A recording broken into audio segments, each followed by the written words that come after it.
ইরানের president Ebrahim Raisi ও পররাষ্ট্রমন্ত্রী হোসেন আমির আবদুল্লাহিয়ানকে বহন করা হেলিকপ্টারটি পূর্ব আজারবাইজানের একটি দুর্গম এলাকায় বিধ্বস্ত হয়। এতে সব আরোহী নিহত হয়েছেন বলে জানিয়েছেন ইরানের গণমাধ্যম।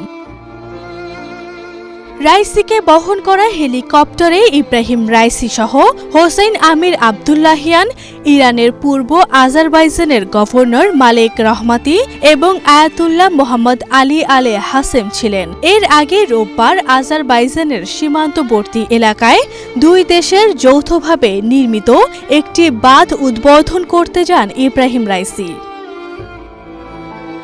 ওই বাঁধ উদ্বোধন শেষে তিনটি হেলিকপ্টারের বহন নিয়ে ইরানের পূর্ব আজারবাইজানের প্রদেশের রাজধানী তাবরিজে ফিরছিলেন ইব্রাহিম রাইসি ও তার সঙ্গে থাকা অন্য কর্মকর্তারা। এক পর্যায়ে রাইসিকে বহন করা হেলিকপ্টারটি পূর্ব আজারবাইজানের জোলফা এলাকার কাছে দুর্গম পাহাড়ে বিধ্বস্ত হয়। এতে হেলিকপ্টারে থাকা সকলেই শাহাদাত বরণ করেন, তবে অন্য দুটি হেলিকপ্টার নিরাপদে গন্তব্যে পৌঁছায়। আরভি ইসলাম হিমু, এশিয়ান টেলিভিশন।